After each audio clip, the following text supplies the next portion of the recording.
Tepat sekali. Ini sering jadi pertanyaan. Jadi kalau UMP atau UMK di wilayah kerjanya memang di atas 3,5 juta, syarat gajinya jadi beda.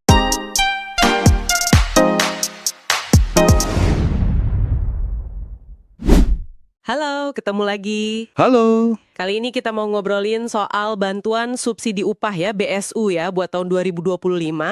Ini dari info yang Anda kasih ke kita nih. Ya, betul. Sebenarnya apa sih BSU ini? Kok ada lagi ya? Terus siapa aja yang bisa dapat dan gimana caranya? Yuk kita bedah bareng-bareng. Oke, jadi BSU ini gampangnya ya, bantuan duit dari pemerintah. Aturannya ada di Permenaker nomor 5 tahun 2025. Tujuannya sih buat bantu jaga daya beli teman-teman pekerja atau buruh. Harapannya ekonomi nasional juga ikut muter lah. Fokusnya ke pekerja dengan upah tertentu ya? Nah, itu dia. Soalnya kan kelompok ini biasanya kalau dapat bantuan, langsung dipakai buat kebutuhan sehari-hari. Jadi efeknya ke ekonomi bisa lebih cepat terasa. Oke, masuk akal. Jadi siapa aja nih yang memenuhi syarat? Kelihatannya ada kriteria spesifik ya? Betul, ada 3 syarat utama nih. Pertama, jelas harus warga negara Indonesia. Dibuktiin pakai NIK. Oke, WNI. Kedua, nah ini penting, wajib jadi peserta aktif BPJS Ketenagakerjaan atau BP Jam Sostek sama aja itu. Aktifnya sampai kapan tuh? Sampai bulan April 2025, jadi status kepesertaannya harus aktif sampai tanggal itu. Oke, April 2025. Yang ketiga? Ketiga, soal gaji atau upah. Paling banyak 3,5 juta sebulan. Nah, soal gaji 3,5 juta ini ada catatan kan? Kayaknya ada pengecualian ya. Gimana kalau misalnya UMP atau UMK di daerahnya itu malah lebih tinggi dari 3,5 juta? Kan ada ya daerah kayak gitu. Tepat sekali. Ini sering jadi pertanyaan. Jadi kalau UMP atau UMK di wilayah kerjanya memang di atas 3,5 juta, syarat gajinya jadi beda. Gimana tuh bedanya? Syarat gajinya jadi paling banyak sebesar UMP atau UMK tersebut. Tapi ada pembulatan ke atas, sampai ratusan ribu rupiah penuh. Oh, dibulatkan ke atas ya? Biar angkanya bulat gitu. Mungkin ya, biar lebih mudah administrasinya. Oh iya, satu lagi yang perlu diingat. Apa tuh? Ini penting banget, teman-teman aparatur sipil negara, ASN, terus prajurit TNI, sama anggota Polri, itu nggak termasuk dalam program BSU ini ya. Dikecualikan. Oke sip, jadi ASN, TNI, Polri nggak bisa dapat. Udah jelas nih siapa yang berhak. Nah, kalau kita lolos kriteria itu semua, bantuannya berapa sih? Bantuannya itu Rp300.000 per bulan. 300.000 sebulan. Iya. Dikasihnya untuk 2 bulan. Tapi cairnya nggak per bulan. Langsung sekaligus. Jadi total dapatnya 600.000. Oh, langsung rapel gitu ya, 600.000. Ini berlaku di seluruh Indonesia kan? Nggak ada batasan wilayah? Betul. Seluruh Indonesia. Dan mencakup semua sektor usaha.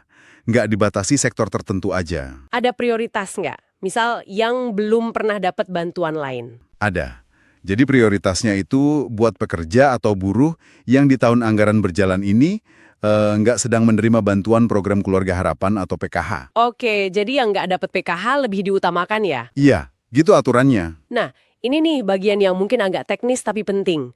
Gimana proses penyalurannya? Kan datanya banyak banget tuh dari seluruh Indonesia.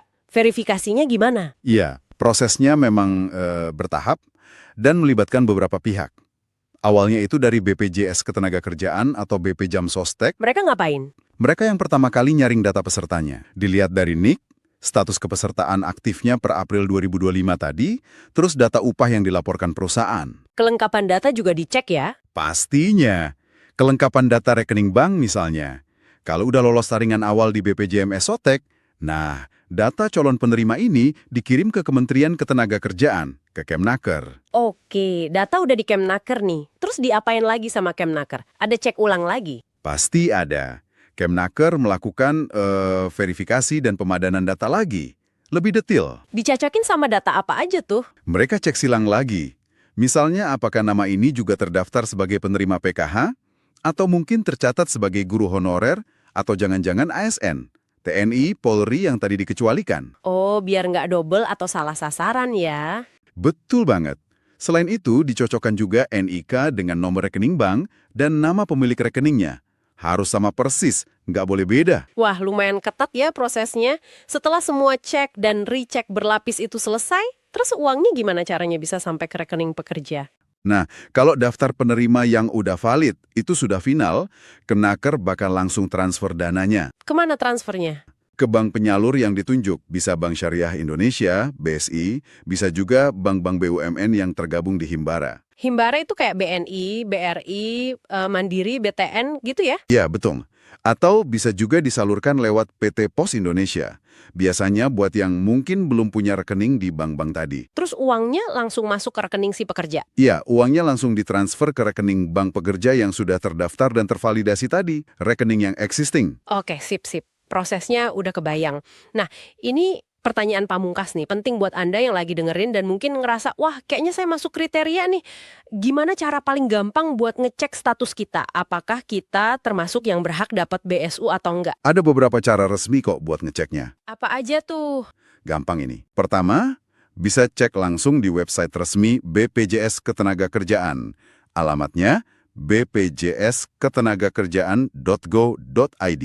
Oke, website BPJS Naker ya. Atau bisa juga lewat aplikasi mobile mereka. Namanya JMO, Jam Sostek Mobile. Udah banyak yang pakai kayaknya. JMO ya. Selain itu? Kalau dari sisi perusahaan, mereka biasanya punya akses ke aplikasi SIPP, Sistem Informasi Pelaporan Peserta. Di situ juga bisa dicek status pekerjanya. Info dari Kemenaker ada juga kan? Ada dong. Bisa cek di website Kemenaker, alamatnya bsu.kemenaker.go.id. Atau kalau mau lebih jelas, bisa telepon aja call center mereka di 1-500-630. Wah, lengkap ya pilihannya buat ngecek. Jadi banyak channelnya ya. Iya, biar memudahkan pekerja lah. Jadi kalau kita rangkum nih ya, BSU 2025 ini intinya adalah upaya pemerintah buat ngasih bantalan ekonomi, targetnya cukup spesifik, yaitu pekerja dengan kriteria upah dan kepesertaan BPJS tadi.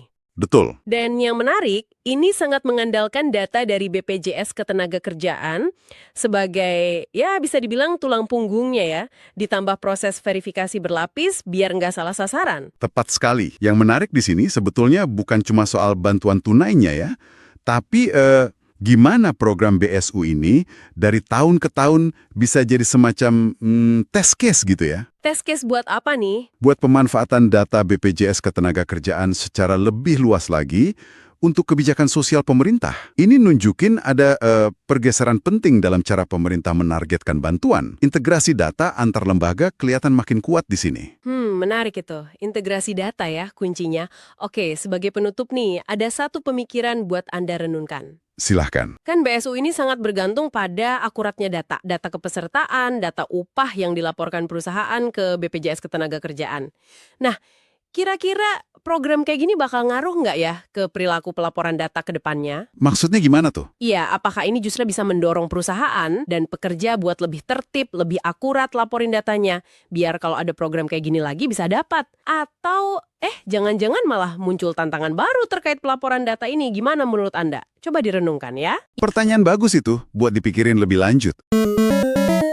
Saya cari podcast untuk Anda